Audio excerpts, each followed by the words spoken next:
క్రీస్తు యేసు నామములో చేరి వచ్చిన మీకు వందనాలు సమర్పిస్తున్నాను. ఇది పరిశుద్ధులకు భాగ్యదినం. మన విమోచకుడు సజీవుడై ప్రత్యక్షమైన శుభదినం. భూమి మీద ఉండే దేవుని ప్రజలు చేరి మహామహుడుకు దేవుని ఆరాధించే ధన్యకరమైన దినం. ఈ శుభదినంలో పరిశుద్ధ సోదరులైన మీతో నేను కూడా ఉండటానికి, ప్రత్యేకించి మీతో వాక్యం పంచుకోవటానికి అనుగ్రహించిన ఈ సమయం బట్టి మీకు వందనాలు సమర్పిస్తున్నాను. మహోన్నతుడు ఆత్మ అయిన దేవుడు, ఆత్మస్వరూపి, ఆత్మను గురించి ఆలోచించేసేవాడు. ఆత్మ సంబంధమైన భావంతో ఆయన సహవాసం కోరుతుంటాడు. మనుషుల పై రూపాన్ని లక్ష్య పెట్టకుండా అంతరంగ స్వభావానికి మాత్రమే ప్రధానమైన ఆలోచనను చేసే ఆ దేవుని ఆరాధించడానికి వచ్చిన మనం ఆయనతో సమాధాన సంబంధమైన స్థితి కలిగి ఉండటం అనేది ప్రాముఖ్యమైన సంగతి. విరోధులు క్రీస్తు యేసునందు సమాధానపరచబడిన తర్వాత సమాధాన సంబంధమైన స్థితిని కలిగి ఉండటము అతి ప్రాముఖ్యమైన సంగతి. నేను గతంలో మీకు ఈ ఉదాహరణ తెలియజేశాను. ఇద్దరు సహోదరులకు గిట్టుబాటు కాకపోతే ఇరుపక్షాల వారితో మాట్లాడి దగ్గరకు తీసుకొని వచ్చి చేతులు కలపటం ఒక వంతు, వాళ్ళ దగ్గరికి చేర్చిన తర్వాత చేతులు మాత్రమే కాకుండా హృదయాలు కలపటము మరొక వంతు. చేతులు కలిపినంత మాత్రాన సమాధానం జరిగిందని మనుషులు భ్రమపడకూడవలసిన అవసరం లేదు. చేతులు కలిపిన వారు హృదయాలు కలపకపోతే బయట సమాధానం అని ఉంది, కానీ సమాధాన సంబంధమైన స్థితి హృదయానికి లేదు. అందువలన హృదయ సంబంధమైన సమాధాన స్థితి దేవునితో కావాల్సిన అవసరం మనుషుడికి ఉంది. క్రీస్తు యేసు మధ్యలో నిలబడి తన కల్వరి యాగం వలన పరిశుద్ధ దేవుని ఒకవైపు, పాపమానవుని మరొక వైపు రెండు చేతులతో పట్టుకుంటే ఆ ఇద్దరు క్రీస్తు యేసునందు సమాధాన పడిన తర్వాత సమాధాన సంబంధమైన స్థితి కలిగిన వారటము అతి ప్రాముఖ్యమైన సంగతి. రోమీయులకు రాసిన పత్రికలో 5వ అధ్యాయము, రోమీయులకు 5వ అధ్యాయం 10-11 వచనాల్లో, ఏలయనగా శత్రువులమైండగా ఆయన కుమారుని మరణము ద్వారా మనము దేవుడితో సమాధానపరచబడిన ఎడల సమాధానపరచబడిన వారమై ఆయన జీవించుట చేత మరి నిశ్చయముగా రక్షింపబడుదుము. అంతేకాదు మన ప్రభువైన యేసుక్రీస్తు ద్వారా మనము దేవుని యందు అతిశయపడుచున్నాము. ఆయన ద్వారానే మనము ఇప్పుడు సమాధాన స్థితి పొంది ఉన్నాము. సమాధానపరచబడ్డాము, సమాధాన స్థితి పొంది ఉన్నాం. మీరు ఇప్పుడు ఏమంటారు నాకు తెలియలా. అసలు సమాధాన సంబంధమైన స్థితిని పొంది ఉండటము ఎలాంటి స్వభావం కలిగిన వాడు పొంది ఉంటాడో ఆ సంగతి తెలియాల్సిన అవసరం ఉంది. ఇద్దరిని చేతులు కలపటం ఒక వంతు, ఆ మీదటనే హృదయాలు కలిసిన వారిగా ఏకంగా మీదట గతంలో ఉన్నది ఏది జ్ఞప్తి చేసుకోకుండా, ఆ నేరము మీదట ఎన్నడూ స్థాపించకుండా ఏకమై గతం యొక్క నేరము అతని మీద మోపబడకుండా ఏకమైపోవటము మరొకటి. అందువల్ల దేవునితో మనుషులకు ఉండే సంబంధము లేక సహవాసము, క్రీస్తు యేసునందలి సమాధానము కేవలము క్రీస్తుల దగ్గరకు వచ్చామే, మేము క్రీస్తు ప్రభు సంఘం దేవునితో సహవాసానికి కొరకు వచ్చాము అని, మేము క్రీస్తులో సమాధాన పడ్డాము అని ఆలోచించేటము ఒక వంతు. నిజముగా సమాధాన సంబంధమైన స్థితి కలిగి ఉండటము మరొకటి. ఇద్దరు బయటకు వెళ్ళారు. చేతులు కల్పితం అయిపోయింది, ఎడముఖం పెడముఖం అయిపోయింది. మీకు ఒకవేళ ఆ ప్రయోగం ఇక్కడ తెలియదేమో, వాడరేమో. ఈ రెడ్డి చూస్తుంటే ఆయన అడు చూస్తుంది. ఏం రాదు ఇద్దరు ఇంతక సమాధానం పడుతున్నారు. ఏంటంటే సమాధానం పడ్డా, ఇప్పుడు ఏమైంది, సమాధానమే పడ్డాము అంటే సమాధాన స్థితి కలిగి ఉండలేదు అన్న. చేతుల కాడికే వచ్చింది, హృదయంలోకి రాలా. మహాదేవుడు మనుషులతో సమాధాన పడటానికి హృదయ సంబంధమైన స్థితి కావాలి ఆయనకి. ఆయన పైరూపము వేషము చూసేవాడు కాదు. అందువల్ల నీకు ఆయనతో సమాధాన సంబంధమైన స్థితి కలిగి ఉన్నదో లేదో జాగ్రత్తగా ఆలోచించాల్సిన అవసరం. అందువల్ల దేవుని యొక్క స్వభావము సమాధాన స్థితి నీతో కలిగి ఉన్నది లేదు అని నీవు తెలుసుకోవటానికి ముందు ఆయన స్వభావం నీకే ఎరుగు చేయాల్సిన అవసరం ఉంటుంది. ఆయన తత్వము తేటగా తెలియజేశారు. మీరు ఇక్కడికి వచ్చారా లేదా అనే సంగతిగా ఆయన ఆలోచించేసి ప్రేమతో దేవుని సముఖానికి వచ్చిన మాట వాస్తవం. కానీ హృదయ సంబంధమైన సమాధాన స్థితి దేవునితో కలిగి ఉండటానికి ప్రత్యేకమైన షరతులు ఉన్నాయి. మొట్టమొదటిగా నీకు తెలియాల్సింది, మొదటి సమయాల గ్రంథము 16వ అధ్యాయంలో, మొదటి సమయాలు 16వ అధ్యాయం, దేవుని చూపు నీ దేహం మీద కాదు, దేవుని చూపు నీ హృదయం మీద. ఆయనకి కావాల్సింది 16వ అధ్యాయము మొదటి సమయాల గ్రంథంలో. అయితే యెహోవా సమూయేలుతో ఇలాగూ సెలవిచ్చాడు, అతని రూపమును అతని ఎత్తును లక్ష్య పెట్టకును. మనుషులు లక్ష్య పెట్టి వాటిని యెహోవా లక్ష్య పెట్టడు. నేను అతని త్రోసివేస్తున్నాను. మనుషులు పై రూపమును లక్ష్య పెట్టుదురు కానీ యెహోవా హృదయమును లక్ష్య పెట్టి. ఈ మాటలు కంటదట్టడం హోంతు నిజంగా యెహోవా హృదయాన్ని లక్ష్య పెట్టేవాడు అని అంగీకరించడం మరొక. రెండవ దినవృత్తాంతముల్లో తిరిగి అది కూడా 16వ అధ్యాయం, రెండవ దినవృత్తాంతములు 16వ అధ్యాయం. అది రాజు రంగప్ప. మహాదేవుని ఎదుట గొప్పవాడు ఎవడు లేడు వాస్తవంగా. ఈ సామాన్యుడు ఎలాగో రాజు అని దృష్టిలో లాంటి వాడే. శరీరుడు, రక్తమాంసంలో పాలుపడైన వాడు మానవుడే. దేవుడు పక్షపాతి కాని పరిస్థితిలో రాజు అని ఒక చూపుతో, సామాన్యుడైన మనుషుడని మరొక చూపుతో చూడని పక్షపాతి కాని దేవుడు ఈ సమయంలో రాజుతో మాట్లాడుతున్న సందర్భం ఇది. తన ప్రవక్తను పంపించి రాజుతో ఇలాగ హెచ్చరించడం జరిగింది. 16వ అధ్యాయము 9వ వచనంలో, తన ఎడల యథార్థ హృదయం గలవారిని బలపరుచుటకై యెహోవా తన దృష్టి లోకమందంతటా సంచారించేది. ఇది నువ్వు ఎరుగుకపోతే మతి తప్పిపోయిన వాడవయ్యగలవు. ఈ విషయం ముందు నీవు మతి తప్పి ప్రవర్తించితివి. అనేక మంది మతి తప్పి దేవునితో సహవాసం చేయడానికి ఆలోచించేస్తుంది. హృదయాన్ని లక్ష్య పెట్టే దేవుని యందు వాళ్ళు దేన్ని యెహోవా లక్ష్య పెడుతుంటాడో దాని గురించి ఆలోచన చేయకుండా కీర్తన గ్రంథంలో దేవుని యొక్క కన్ను దృష్టి భూమి మీద విచిత్రమైన రూపంగా తిరగటము మనుషుడు గ్రహించాల్సిన అవసరం ఉంది. శాశ్వతమైన దేవుడు తన పాలసీ మార్చుకోవాలి ఈ విషయంలో మాత్రం. 33వ అధ్యాయము కీర్తనలోనే 13వ వచనం నుండి, యెహోవా ఆకాశము నుండి కనిపెట్టుచున్నాడు. ఆయన నరులందరినీ దృష్టించుచున్నాడు.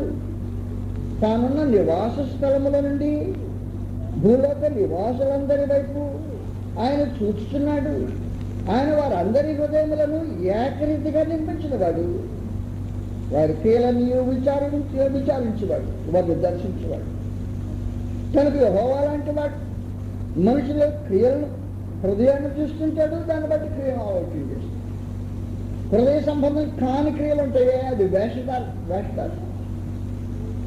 హృదయంలో లేకుండా ఉన్నట్టు చేయగలిగిన శక్తి అపవాది మనిషికి నేర్పించింది. అపవాది నేర్పించిన నైపుణ్యం చేత మనుషుడు లేనిది హృదయంలో లేదు కానీ ఉన్నట్టు ప్రవర్తించడం మొదలెట్టి, అందువల్ల క్రియలే హృదయ సంబంధమైనవై క్రియ చేస్తూ ఉంటేనే తప్ప మహాదేవుడు అంగీకరించేవాడు కానే కాదు.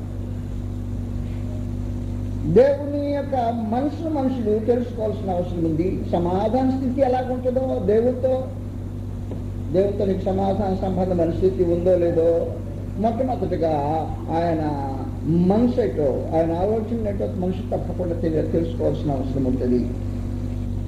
అందువల్ల ఆకాశం నుండి చూచేదే నరులందరినీ ఏకరీతిగా నిర్మించింది. మనం అంతరంగా హృదయం చూసిన తర్వాత పరిస్థితిని ఆలోచన చేసుకున్నాడు. 18వ వచనంలో 34వ అధ్యాయం కీర్తన 34:18 విరిగిన హృదయం గలవారికి యెహోవా ఆసన్నుడు, నలిగిన మనసు గలవారికి గలవారిని ఆయన రక్షించు. కనుక హృదయము మనసు ఇప్పుడు రెండోది కూడా కలిసేసింది. ఆయన మనిషి యొక్క స్వభావము చాలా ప్రాముఖ్యంగా అవసరము అని. సమాధాన స్థితి హృదయం యొక్క మనసు యొక్క పరిస్థితిని బట్టి మహాదేవుడు అంగీకరిస్తాడే కానీ నీవు ఇక్కడ వచ్చావు రాలేదు అనే దాన్ని బట్టి కాదు. వాస్తవం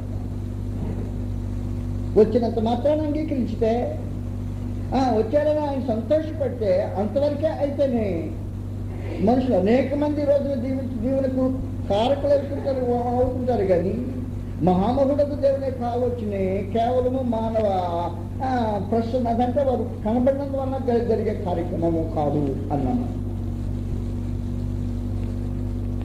ఇలాంటి దేవునితో పాపం చేసిన ఒకడు సమాధాన స్థితిని పొందాలంటే ఎలాంటి స్వభావం కలిగి ఉండాలి? నేను పాపం చేయని వాడిని కాదు. ఒకవేళ మీరు ఎవడన్నా పాపం చేయలేదని చెప్పుకుంటే అంతకంటే అబద్ధికులు మరొకడు ఉండడు. కానీ పాపం చేసిన మానవుడు దేవుడితో సమాధాన సంబంధమైన స్థితిని అనుభవించాలంటే ఎలాంటి స్వభావం ఉండాలి? మనుషులకు ఉండవలసిన తత్వం ఏంటి? పాపం వేడల ఎలాంటి తత్వం ఉండాలి? అపవాది పక్షంగా అతను ఎలాంటి స్వభావాన్ని కనపరచాలి? తన స్థితిని గురించి తను ఎలా గుర్తించాలి? తన గమ్యాన్ని తను ఎలా తెలియచేయాలి? ఇవన్నీ చాలా ప్రాముఖ్యమైన సంగతులు అన్నమాట. ఇన్ని రూపాలుగా ఒక మనుషుడు ఆలోచన చేయగలిగినప్పుడు దేవునితో సమాధాన సంబంధమైన స్థితిని కొనసాగించడానికి అవకాశం ఉంటుంది. కానీ లేకపోతే ఒకళ్ళు ఇలాగొస్తే ఆయన వెళ్ళిపోతాడు. ఒకవేళ నీవే కావాలని కూడా అంగీకరించిన కారణం ఏమంటే ఆయన సమాధాన పడాలి క్రీస్తు చేసినందుని కోరిన మాట వాస్తవమే కానీ సమాధానం కావాలని అధికుడు కోరి అధముడి దగ్గరికి వర్తమానం పంపించి ఈ దిక్కుమాలిన వాడి కొరకు బలి చేసి ఈ బలే తన కుమారునే చేసి నేను ఇంతకుముందు మీకు తెలియజేసింది. నా జీవితానికి ఎన్నిసార్లు ఆలోచన చేసిన అర్థం కానిది ఒకటే. ఆ ఒకటేంటంటే శత్రువుల కొరకు కుమారుని బలి చేసిన ఆ ప్రేమ నాకు అర్థం కాదు. నన్ను తిరిగితే పడతా, నేను నన్ను కొడితే నాకు దెబ్బగా ఉండదు. కానీ నాకు కుమారుని తిట్టారని రిపోర్ట్ వస్తేనే నాకు కొంచెం గడబెడకూడదు అని కొట్టాడంటే ఇంకా మరీ ఇబ్బంది కొడు.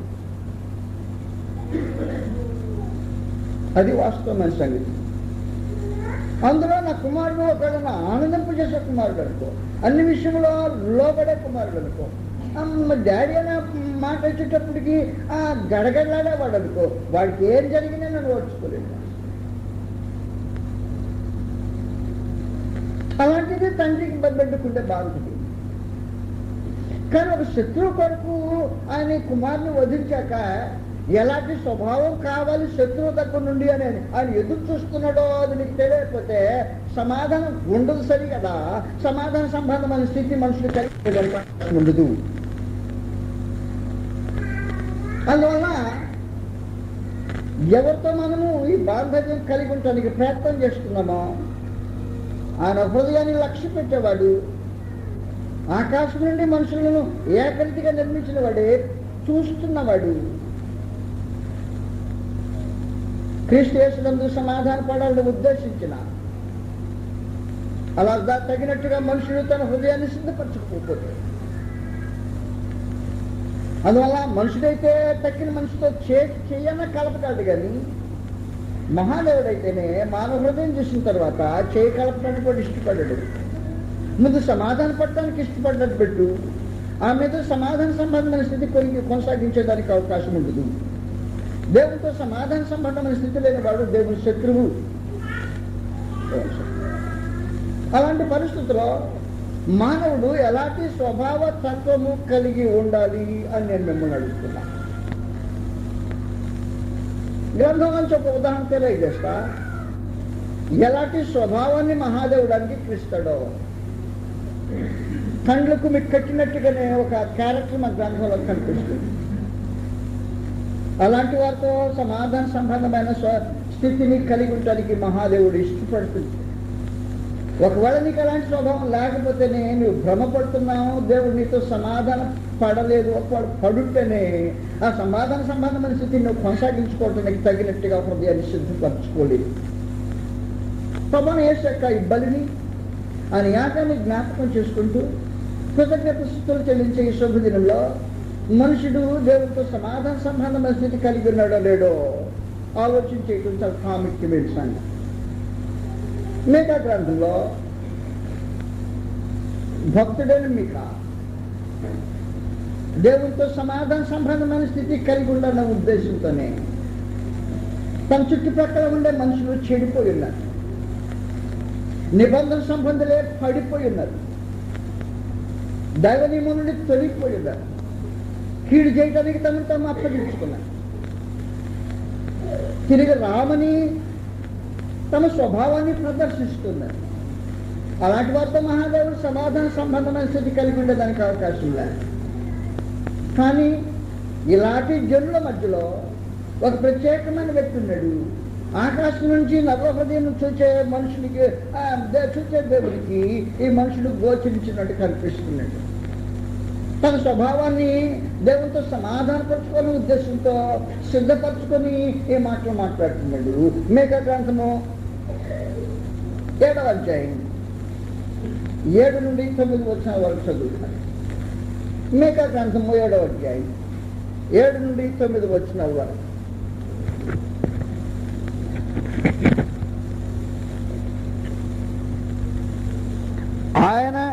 అయినను యెహోవా కొరకు నేను ఎదురు చూచెదను, రక్షణకర్తయగు నా దేవుని కొరకు నేను కనిపెట్టు. నా దేవుడు నా ప్రార్థన ఆలకించు. నా శత్రువా, నా మీద అతిశయపడవద్దు. నేను క్రింద పడినను తిరిగి లేతును, నేను అంధకారమందు కూర్చున్నను, యెహోవా నాకు వెలుగుగా ఉండును. నేను యెహోవా దృష్టికి పాపము చేసితిని గనుక ఆయన నా పక్షమున వ్యాజ్యమాడి నా పక్షమున న్యాయము తీర్చువరి. నేను ఆయన కోపాగ్నిని సహించును. ఆయన నన్ను వెలుగులోనికి రప్పించును. ఆయన నీతిని నేను చూచెదను. తన యొక్క స్వభావాన్ని, హృదయాన్ని బయట పోషిస్తాడు. యెహోవా కొరకు కనిపెడుతున్నాడట. నాకు ఆయనతో సమాధాన సంబంధమైన స్థితి కావాలి. సమాధాన సంబంధమైన స్థితి కావాలని కోరుకుండే మనుషుడు ఊరకనే కోరితేనట అనుగ్రహింపబడదట. అస్థిరుడు కోరితే దయచేయబడదు. అస్థిరులు కోరిన వారు లేకుండా పోలే. యెహోవా హృదయాన్ని చూసేవాడు. చూసిన తర్వాతనే ఈ కోరిక తాత్కాలికమైందా లేకపోతే నిజమైందా ఆలోచించబోతుంది. తాత్కాలికమైన కోరికలు కలిగి దేవుని సముఖానికి వస్తే సమాధాన సంబంధమైన స్థితిని మనుషునికి అంగీకరించుడు అట.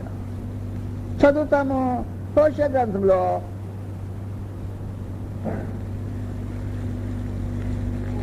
హోషేయ గ్రంథం. తాత్కాలికమైన వాటిని అంగీకరించి కారణం ఏమంటే ఆయన హృదయాన్ని చూస్తుండేవాడు. హృదయ సంబంధమైన మార్పు లేకుండానే ఆయన అంగీకరించి 6వ అధ్యాయం హోషేయ గ్రంథము 6వ అధ్యాయం. మనం యెహోవా యొద్దకు మరలదము రండి. మొదటి నుండి ఆయన మనల్ని చిచ్చను, ఆయనే మనలను స్వస్థపరచును. నోటి మాటలతో స్వస్థపరచుడు, చేస్తే వేరే సంగతి, కానీ నోటి మాటలతో స్వస్థపరచుడు. ఆయన 2 దినములైన తర్వాత ఆయన మనల్ని బ్రతికించును. మనం ఆయన సముఖం ముందు బ్రతికినట్టు ఆయన 3వ దినమున ఆయన మనలను స్థిరపరచు.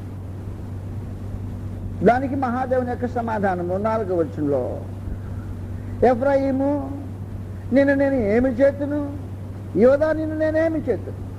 తెల్లవారుగానే కనబడు మేఘము ఎగిరిపోవునట్లును, ప్రాతः కాలమున పడు మంచు ఆరిపోవునట్లును నీ భక్తి నిలవకపోవు. కాబట్టి హృదయంలో చూచాడు, ఇది నిజమా లేకపోతే అప్పుడప్పుడు ఉడుకుడికి వచ్చిందా? అప్పుడప్పుడు ఉడుకుడికి వచ్చిందనే మహాదేవుడు అన్నాడు, ఇది వేస్ట్, సమాధాన స్థితి పొందే పరిస్థితి ఇది కాదు అని.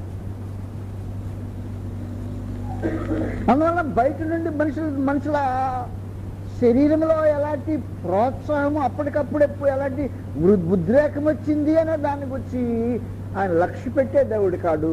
ఆయన హృదయాంతరంగం చూసిన తర్వాత ఇది నిలిచేదా వెలిచేదా చూస్తాం. బట్ట చూసినప్పుడే చాలా నాజుగ్గాని మంచి రంగుగా ఉంది, ఇంట్లోకి తీసుకుని నీళ్ళలో పెట్టిన తర్వాత దాని సంగతి తెలుస్తుంటుంది. తెలిసిన తర్వాతనే అది నిలిచేదా వెలిచేదా ఎక్కడ తెలుస్తుందంటే నీటి పరీక్షలో తెలుస్తుంటుంది నిలిచేదో.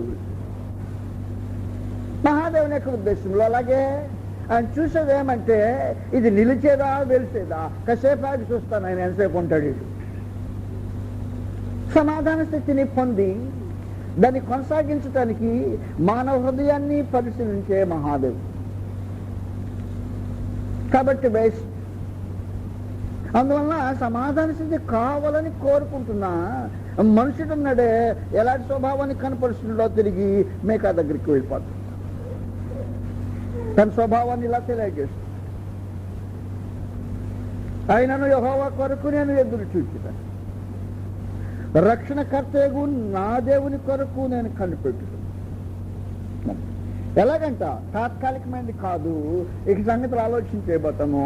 మొట్టమొదటి సంగతి ఏం చూస్తున్నాడంటే తను పడవేసిన శత్రువు ఎవడో గుర్తించాడు. నేను శత్రు పార్టీ కాదు, వాడు నా శత్రువు నాకు తెలియకపోయా అంటే సంగతి. నేను జాగ్రత్తగా ఉన్నా, నెట్టి పడేశాడు, నెట్టితోనే పడిపోయా. నన్ను పడవేసింది నా శత్రువు.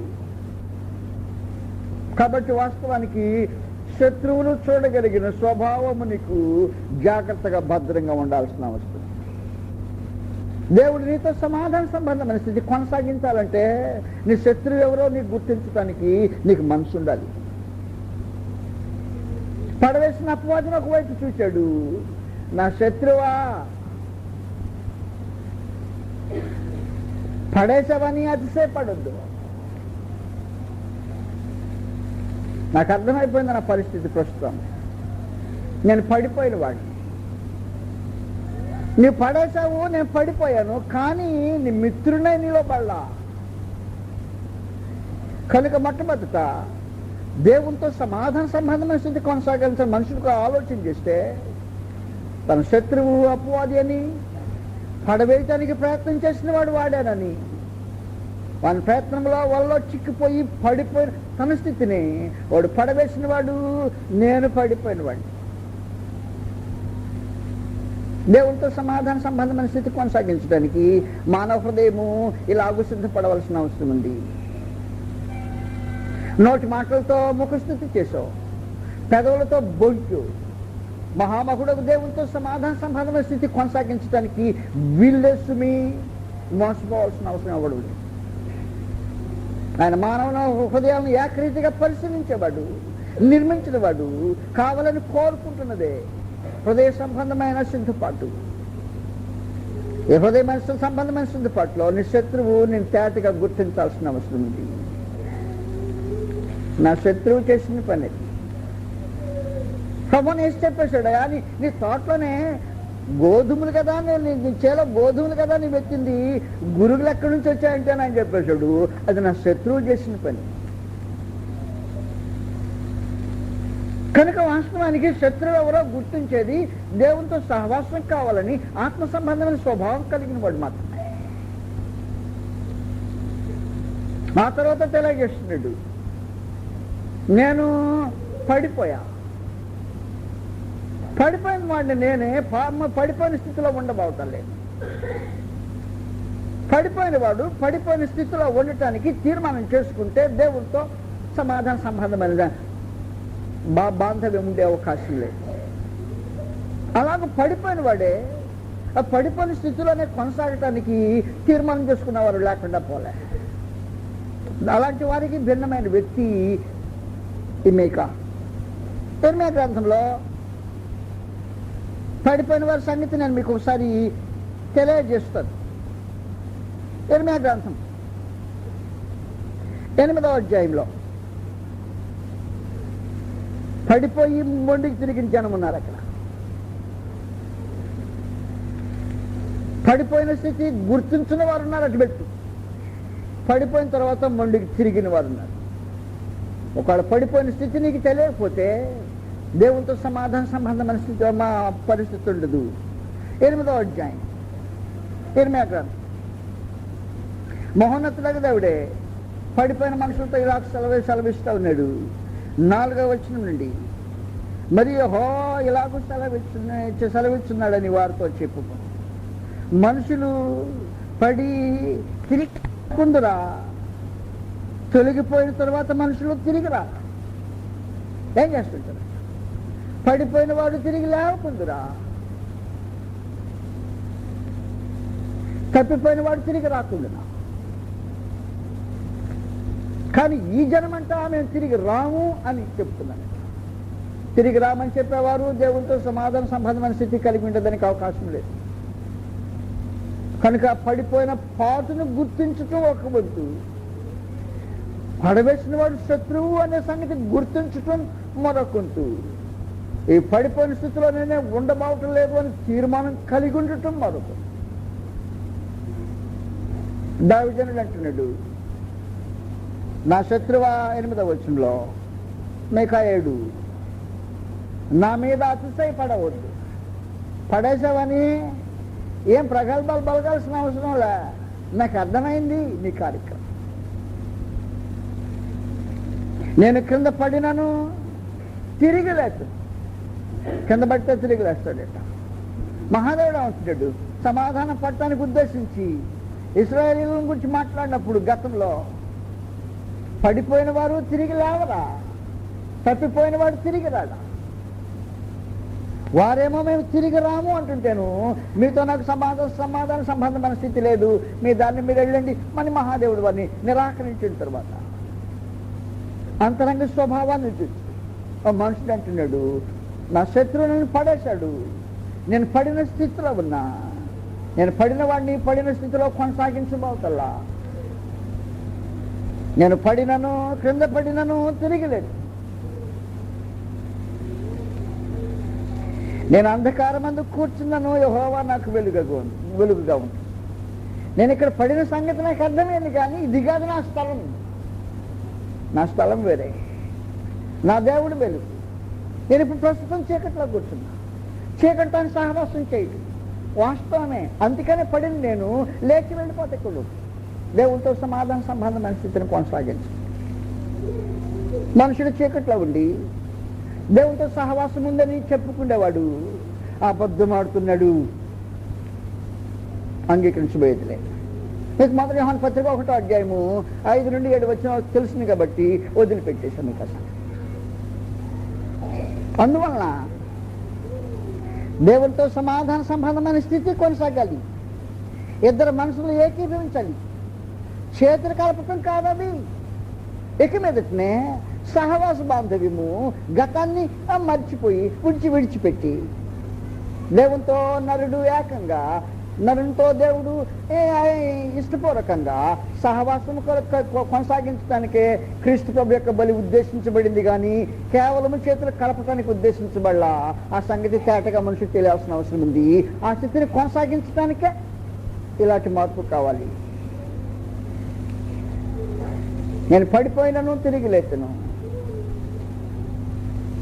నేను అంధకారంలో కూర్చున్న ప్రస్తుతం, కానీ నా గమ్యము గోలు ఇక్కడగా ఉంటాను కాదు, యెహోవా నాకు వెలుగుగా.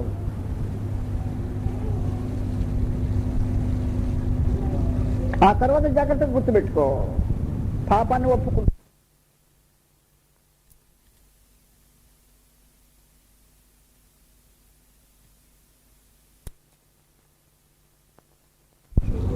నేను యెహోవా దృష్టికి పాపము చేస్తాను. మనుషుడు పాపాన్ని ఒప్పుకోకపోతేనే కనికరం పొందేదానికి అవకాశం. అతిక్రమం దాచిపెట్టుకోవటము ఆదాము యొక్క స్వభావం.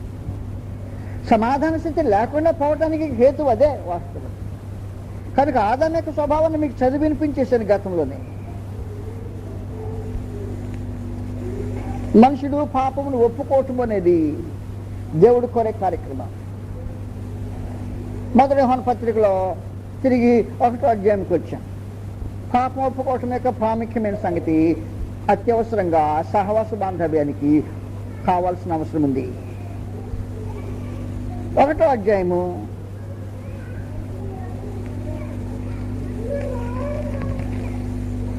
6వ వచనం నుండి, ఆయనతో కూడా సహవాసము గలవారమని చెప్పుకొని చీకట్లో నడిచిన ఎడలా మనం అబద్ధమాడుతూ సత్యమును జరిగింపుకొని, అయితే ఆయన వెలుగులో ఉన్న ప్రకారము మనము వెలుగులో నడిచిన ఎడలా అన్యోన్య సహవాసము గలవారమైంది. అప్పుడు ఆయన కుమారుడైన యేసు రక్తము ప్రతి పాపం నుండి మనం పవిత్రులుగా చేయి. 8వ వచనం ప్రాముఖ్యంగా, మనము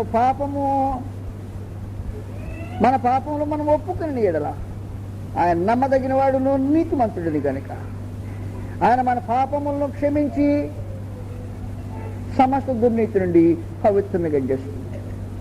పాప క్షమాపణకు సహవాసాన్ని కొనసాగించే మానవ స్వభావము ఒప్పుకోవటం చాలా ప్రాముఖ్యంగా అవసరము అని చెప్పి తెలియజేశాను.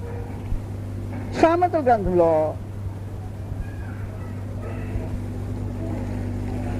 సామెతలు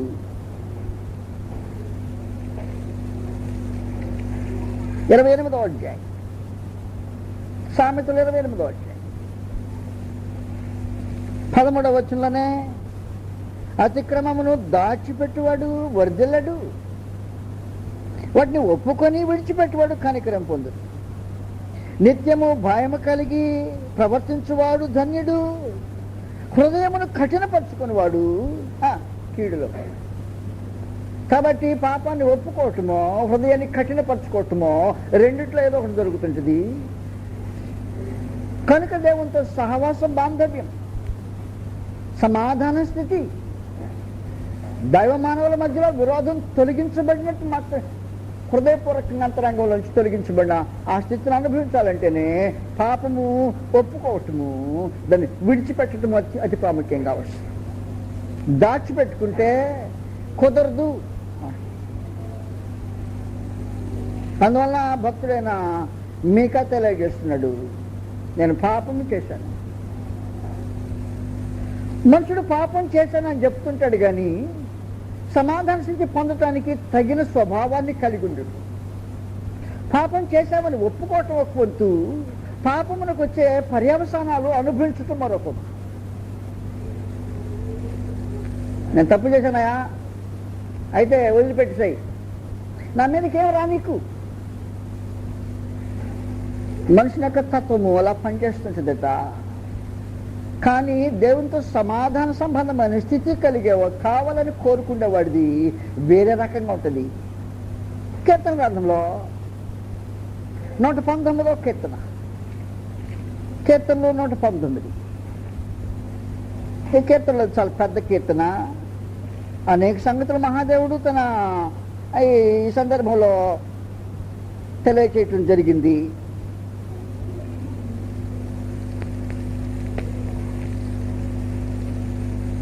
చేశారు మీరు 67వ వచనంలో, శ్రమ కలుగక మునుపు నేను త్రోవ విడిచి తిని ఇప్పుడు నీ వాక్యమును అనుసరించి నడుచుకుంటున్నా.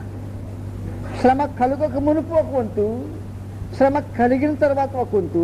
శ్రమ మంచిదా చెడ్డదా? సమాధానం కావాలని దేవునితో కోరేవాడు అంటున్నాడు, నీవు నన్ను శ్రమ పెట్టడమే నాకు దీవెనైంది. శ్రమ పడక మునిపేమో త్రోవ విడిచిన మాట వాస్తవమే, కానీ నువ్వు సమాధాన స్థితి కావాలని కోరుతున్నావా? సమాధాన సంబంధమైన స్థితి కావాలని కోరుకునేవాడు స్వభావం బట్టిది. శ్రమ పడక మునుపు నీ త్రోవ విడిచి తిని ఇప్పుడు సమాధానం నీ వాక్యం అనుసరించి నడుస్తున్నాను. 71వ వచనంలో, నేను నీ కట్టడలను నేర్చుకున్నట్లు శ్రమనందు ఇండుట నాకు మేలాయను. ఏం మేలైందిట? శ్రమనందు ఉండటమే మేలైంది. దేనికంటేను నీ కట్టడలను అనుసరించి నడుచుకుంటకు శ్రమ పొంది ఉండితే నాకు మేలాయను.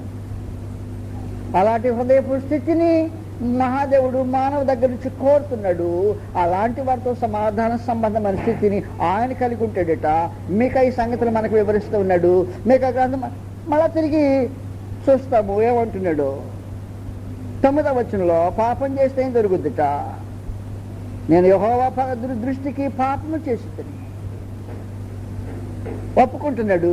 పాపం చేశానని చెప్పాడు గనుక ఆయన నా పక్షమున వ్యాజ్యమాడి నా పక్షమున న్యాయము తీర్చువారు.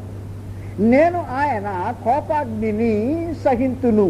నాకేం కావాలంటే ఆయనతో సహవాస బాంధవ్యము, సమాధాన సంబంధమైన స్థితి కావాలి. అబ్బాయి నేను తండ్రితో అంటున్నాడంట, ఓయ్ నన్ను తిడితే మాత్రం ఇంట్లో ఉండను అన్నాడంట. తిడితేనే ఇంట్లో ఉండడు, కొడితేనో అసలు ఉండను. ఇంక ఏం తండ్రి బిడ్డల సంబంధం నాకు అర్థం కాల. తిడితే ఉండడు, కొడితే అంతకంటే ఉండడు. సమాధాన సంబంధమైన స్థితి అది. కాబట్టి తండ్రికి ఏం బిడ్డనేమన్నా మాటనన్నా భయమే కదా. ఏమన్నా ఏమవచ్చుద్దో. సమాధాన సంబంధమైన స్థితి కాదు, భయోత్పాతమైన స్థితి అన్నమాట. మహాదేవునికి అది ఇష్టం లేదు. నువ్వు ఉంటే ఉండు, ఊడితే ఊడు, నాకు సమాధాన సంబంధమైన స్థితి కావాలి. ఎలాంటి వారితో ఉంటాడంటే చెప్పేశాడు, నేను నా దేవునికి యెహోవా దృష్టికి పాపం చేశా. ఈ పాపంలో కానీ కోపాగ్ని తండ్రి బిడ్డ మీద కోపడినట్టుగా కోపాగ్ని నా మీద తొలగిపోయేవారు. ఆ కోపాన్ని సహించుతుంటా. ఇంతకుముందు మనుషులే 2 దినములు అయిన తర్వాత 3వ దినములంటేను, ఓ ఇశ్రాయేలు నేను నీకేమి చేస్తాను, ఈ అస్థిరుడితో నేను ఏడ గొడవబడేది అంటున్నాడు. ఇతను అస్థిరుడు కాదు. ఇప్పుడు ఏమంటున్నాడంటే, నీ కోపాగ్ని, నీ న్యాయము జరిగే వరకు, నీ కోపాగ్ని నా మీద నుండి తొలగిపోయే వరకు నీ కోపాగ్నే సహించుతా. నువ్వు తండ్రివి, నేను బిడ్డ. సహవాస సంబంధమైన బాంధవ్యమే ఎడతెగకుండా. అలాంటి స్వభావం మనుషుడు ఎప్పుడైతే దేవుడు ఎదుటి కనపరిచాడో ఖచ్చితంగా సమాధాన సంబంధమైన బాంధవ్యము కొనసాగటానికి అవకాశం ఉంది. క్రీస్తు యేసు మనుషులకు అనుగ్రహించడానికి ఉద్దేశించింది అదే. దేవుడు అలాంటి పరిస్థితుల్లో ఉండాలని మనుషులతో ఉద్దేశించాడు, కానీ మానవ హృదయము దాని కొరకు ఖచ్చితంగా సిద్ధపడాల్సిన అవసరం ఉంది. అందువల్ల దేవుడు మనుషుడు, దైవ సహవాసము, బాంధవ్యము, దేవునితో పొత్తు, వగైరా సంగతులు మాట్లాడుకునే వాళ్ళు అనేక మంది హృదయాన్ని సిద్ధపరచుకునే మనుషులు కాదు. అందుకని పరలోకం నుంచి ఒకసారి అలా చూసుంటాడు. చూసిన తర్వాత ఇది వేస్ట్ కేస్. కాకపోతే నువ్వు భక్తి వలకపోతుంటావు, యెహోవా మనల్ని కొట్టాను, మనం చీల్చివేసాను, మళ్ళీ బాగు చేస్తాడని. కాకపోతే 2 రోజులు 3 రోజులు అంతవరకే. ఆ తర్వాత రావాల్సిందే అంటేను అస్థిరంతో నాకు సహవాసం కుదరలే, వెళ్ళిపోమ్మనంతకని. ఎవరితో అంటే చెప్పాడు ఆయన, నేను యెహోవా కొరకు కనిపెడుతున్నా, నేను పాపం చేశా, శత్రువు నన్ను పడేశాడు, ఆయన కోపాగ్ని నేను సహించబోతా. ఆయన కోపాగ్ని నా మీద నుండి వెళ్ళే వరకు సహించుకుంటూ అలాగే ఉండిపోతా. మహాదేవుడు ఎంతగా ఆనందిస్తాడో. అలాంటి వారితో సహవాస బాంధవ్యము కొనసాగించాలని ఉద్దేశించి అలాంటి వారి కొరకు తన కుమారుని బలిని అర్పించాడే కానీ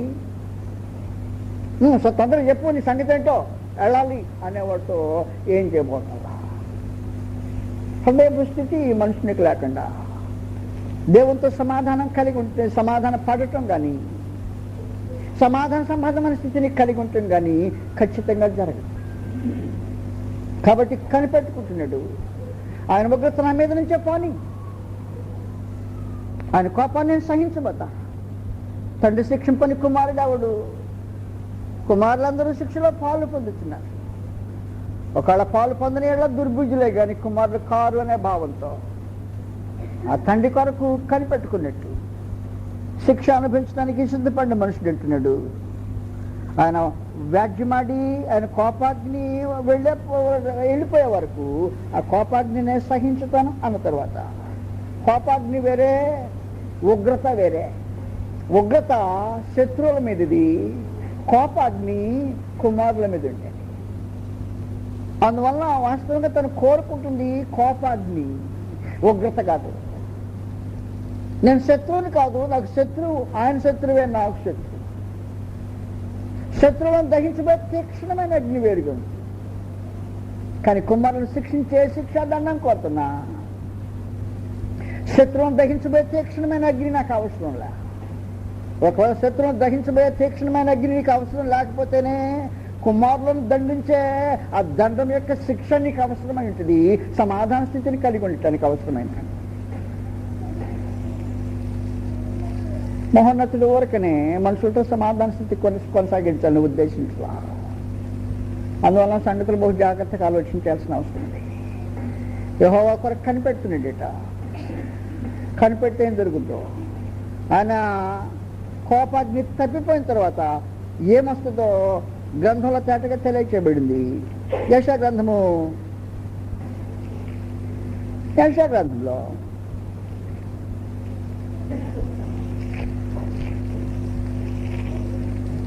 40వ అధ్యాయం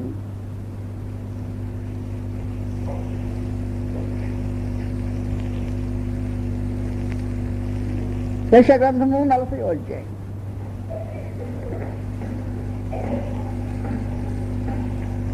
29వ వచనం నుండి 28 నుంచి చదువుతాను. నీకు తెలియలేదా? 28 నుండి నీవు వినలేదా? భూదిగంతములు సృజించిన యెహోవా నిత్యుడగు దేవుడు, ఆయన సమస్యలడు అలయడు. ఆయన జ్ఞానము శోధించుట సాధ్యము. సమస్యల వారికి బలమిచ్చువాడు ఆయనే. శక్తిహీనులకు బలాభివృద్ధి కలుగు చేయవాడు ఆయనే. బాలురు సమస్యలుదురు అలయుదురు, యవనస్తులు తప్పక తొట్టిల్లుదురు. చెప్పేసాడా? తొట్టిన వాళ్ళు ఎగవాలన్నమాట. ఇప్పుడు ఆయనకి ఆ సంగతి తెలుసు. తెలిసిన వాడే మాట్లాడుతున్నాడు. కానీ తొట్టిల్లినప్పుడు, అలసిపోయినప్పుడు నువ్వే స్వభావంతో సమాధాన సంబంధమైన స్థితిని కొనసాగాలో తెలియజేస్తున్నాడు. అందువల్ల చెప్తూ మహామహుడు అంటున్నాడు, సమస్యల వారికి బలమిచ్చేవాడు ఆయనే, శక్తిహీనులకు బలాభివృద్ధి కలుగు చేయవాడు ఆయనే. బాలురు సమస్యలు ఎదురు అలా ఎదురు, యవనస్తులు తప్పక తొట్టులుదురు. యెహోవా కొరకు కనిపెట్టుకుని వారు నూతన బలము పొందుతారు. పక్షిరాజు వలె రెక్కలు చాపి పైకి ఎగదురు, అలయక నడిచిపోదురు. సమస్యలక దాటిపోయిన తర్వాత దాటిపోయిన తర్వాత ఆయన కోపాగ్ని దాటిపోయిన తర్వాత యవనస్తులు తప్పక తొట్టిల్లమాట వాస్తవమేనట. బాలురు అలసి సమస్యలు పోయే మాట వాస్తవమే. కానీ ఆ స్థితిలో యెహోవా కొరకు కనిపెట్టుకునేవారు నూతన బలం పొందుతారు. ఆ కనిపెట్టుకునేది ఆయన కోపాగ్ని దాటిపోయే వరకు నేను యెహోవా కొరకే కనిపెట్టుకుంటాను. అలాంటి వారితో మహాదేవుడు సమాధాన సంబంధమైన స్థితి కలిగి ఉండాలని ఉద్దేశిస్తున్నాడు. కానీ అస్థిరులైన వారు, ఆపద మొక్కులు వారు, అర్ధరహితమైన భక్తులు దేవుడు సమాధాన సంబంధమైన స్థితిని కలిగి ఉండడానికి ఇష్టపడే లేదు అన్న సంగతి 10 సార్లు నీకు తెలియాలి. యెహోవా కొరకు కనిపెట్టుకుని వారు నూతన బలం పొందుతారు. ఇదంతా అయిపోయిన తర్వాత కనుక వాస్తవానికి నీ ఆత్మ సంబంధమైన ప్రస్తుతపు పరిస్థితి ఎలాగున్నదో నాకు ఖచ్చితంగా తెలియదు. వాక్యపు వెలుగులో నీ సంగతులు ఆలోచన చేస్తుంటే, యథార్థంగా నీ హృదయాన్ని పరిశీలన చేసుకుంటుంటే, ఆ యథార్థమైన హృదయానికి సందేశము ఖచ్చితంగా అందించబడుతుంది. మహోన్నతుడు సమాధాన స్థితి కావాలని క్రీస్తు ప్రభువును తన కుమారుని బలి చేసి మనుషులతో సమాధానపడి ఎడముఖం పెడముఖం లేకుండా ఏకంగా ఒకే సమాధాన సంబంధమైన స్థితిని కొనసాగించుకోవాలని ఉద్దేశించితే, నీకు ఎలాంటి స్వభావం ఉంటే కొనసాగించబడుతుంటుందో సంగతులు తేటగా తెలియజేశాడు. ఒకవేళ నీకు అలాంటి స్వభావం లేనట్టయితేనే దేవునితో నీకు సమాధానం ఉంది అని నీవు భ్రమపడటము అర్ధరహితమైన భ్రమది. ప్రభు యొక్క బలిని జ్ఞాపకం చేసుకునే సమయంలో ప్రత్యేకించి ఆయనతో నీకు సమాధానం ఉందో లేదో, సమాధాన సంబంధమైన స్థితిని కలిగి ఉన్నావో లేదో, అలాగూ కలిగి ఉండటానికి కావలసిన స్వభావ లక్షణాలు హృదయంలో నీకు కలిగి ఉన్నావో లేదో పరీక్షించుకోవటం చాలా ప్రాముఖ్యంగా అవసరమైంది. నేను యెహోవా కొరకు కనిపెడుతున్నాను అని మీకు అన్న తర్వాతనే, కనిపెట్టే మాట వాస్తవమే కానీ రక్షణకర్తకు నా దేవుని కొరకు నేను కనిపెడుతున్నాను అన్నమాట. నా దేవుడు నా ప్రార్థన ఆలకించును. కానీ నీ శత్రువు ఎవరంటేను వేరేవాడు ఉన్నాడు. నా శత్రువా, నా మీద అతిశయపడవద్దు. నేను కింద పడినాను, తిరిగి లేతును. నేను అంధకారం అందు కూర్చున్నాను, యెహోవా నాకు వెలుగుగా ఉండును. నేను యెహోవా దృష్టికి పాపము చేసి తిని గనుక ఆయన నా పక్షమున వ్యాజ్యమాడి నా పక్షమున న్యాయము తీర్చు వరకు నేను ఆయన కోపాగ్నిని సహించును. ఆయన నన్ను వెలుగులోనికి రప్పించును. సహవాస బాంధవ్యము కొనసాగించబోతుంటది. ఆయన నీతిని నేను చూచెదను. నమస్కారం.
సమాధానం జీవితాన్ని వ్యవస్థ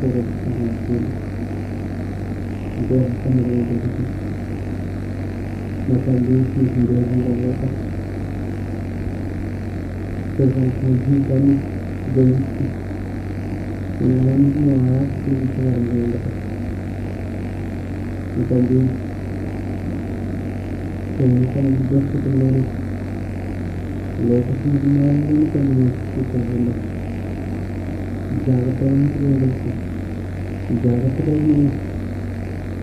దేశపు ప్రాంతం వాళ్ళని పెట్టుకోకుండా ఇంకా పద్ధతులను ఆ పోస్టులు కనపడుతున్న మనం విశ్వాసంలో ఎదుగుతూ పెద్దపడి చేస్తున్నాము తండ్రి జీవితంలో ప్రయత్నిస్తుంది నాలుగు దయచేసుకుంటున్నారని కూడా మా ప్రభుత్వ పడుతున్నాను నీటిని దృష్టిలో దిగులు ఉద్దేశించి నేను ఆనంద ఆలోచిస్తున్నాను మరి కాలండి వాటి వరకు మన విజయాన్ని దయచేసి నేను విజయాన్ని మా ప్రభుత్వాన్ని మనకి చదువుతుంది నా బతుకు దినాల్లో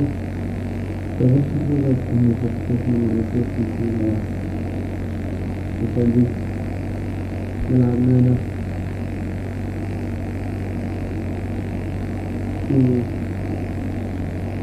విశాఖపట్నంలో చాలా సంబంధంతో ఇది సహవాసంలో ఎదుగుతూ విద్యార్థి విగ్రహాలను నేను ఇలా సహవాసంలో ఎదుగుతున్నా ఈ సంబంధాలను విశ్లేషణలో పెంచుకోవచ్చు ఈ స్నేహితులు నాకు దయచేసినటువంటి ఈ సహవాసంలో చేసుకోవడం ప్రయత్నిస్తున్నాను తండ్రి నా మనసు నా అనుభూతి నేను తండ్రి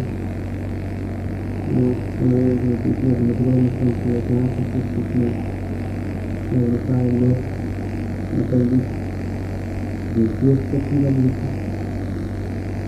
నేను మీకు భయంకరంగా మరొక జీవితాన్ని వ్యవస్థ తండ్రి కొత్త సమయంలో ప్రభుత్వాన్ని తండ్రి ప్రకటిస్తూ గౌరవంలో చేస్తున్నాను తండ్రి తండ్రి మా కుటుంబం పరిస్థితిని కుటుంబ ఐక్యంగా సహాయించాను గర్వసహాయించాను చేస్తున్నాను మీ చెప్పలేని తండ్రి వారిగా ఉన్నారని ఒక దశని ప్రకటిస్తున్నాను మీ తండ్రి మరి తండ్రి మరి మీకంతా కలిగించగా మీ తండ్రి ఈ సంఖ్యలో మీ జ్ఞాపకం చేసినట్టుగా మీ నాణ్యత పాఠానికి బతుబెట్లు దయచేసి అందిస్తున్నాను నా పద్ధతిలో తీసుకుంటున్నాను నేను తండ్రి భూతం నేను కలిగిన నేను గుర్తించేస్తున్నాను తెలుసుకుందా భయంకరంగా చేస్తున్నాను మీకు ఈ భూపద్ధతికి రాజుని దర్శనాలు నేర్చుకుంటున్నారు మీరు అనుభవించడానికి జీవితాలను కలిగాను అనుభవిస్తుంటే మనకు మనసుకరంగా అనుభవిస్తున్నాను ప్రార్థిస్తున్నాను నా తల్లి పరిస్థితి ఆటమైన నా భవిష్యత్తులను నేర్చుకు నా ప్రభుత్వానికి భారతీయ వ్యక్తికి నేర్చేది నీ గర్వించడంలో ఉన్నట్టు ఆయన నా తల్లిలో నా తండ్రి మమ్మల్ని ఉద్దేశించడం నాకు మనసు నా దయచేసి నేర్చేసింది నా తల్లి యొక్క ఆశీర్వాదంలో నేను నిత్యం పరిశీలించుకుంటూ ప్రయత్నిస్తాను నా తల్లి ఎక్కడ పడిపోతున్నాను ఎక్కడ మేము అవసరమో నా తల్లిని నిలుస్తున్నాను అటువంటి విషయంలో నేను దిక్కులకి మంచి మంచి మాట్లాడుతూ లోబడి ఒకరిని చేర్చుకోలేటువంటి మాట్లాడుతున్నాను చేస్తున్నాను. మా పాఠం ఇస్తున్నాయి, మా ఇతరులు ఇస్తున్నాయి, మా పిల్లలు ఇస్తున్నాయి, మా తల్లివారు తీసుకుంటున్నారు. మా ప్రకృతి విద్య కాబట్టి మమ్మల్ని ఇంటిని మా విదేశంతో తీసుకుంటున్నాను. విదేశంలో విదేశకు ఖాళీ మాత్రమే చూడవచ్చు, పెద్ద కలిగి చూడవచ్చు. నా విదేశకు నా చేస్తున్నాను. రాత్రి ప్రాంతంలో చెప్పవచ్చు, ప్రాంతంలో మీకు పాఠం చూడవచ్చు. నాకు బయటకు నేను మీకు వాటి జీవులో కొన్ని నేను ప్రకటించవచ్చు. బయటకు జ్ఞానం కూడా జ్ఞానం కూడా మాకు ఆశ్రయించి చేస్తున్నాను. అలాగే నాకు ఇప్పుడు కేసులో మేము తెలుసుకుంటూ విధానం పట్టి మా ప్రభుత్వాన్ని కల్పిస్తూ మిమ్మల్ని తండ్రి కుమారుడు మా ప్రభుత్వం ప్రవేశిస్తూ ప్రసిద్ధమైన సాధించి వేడుకుంటున్నాను తండ్రి.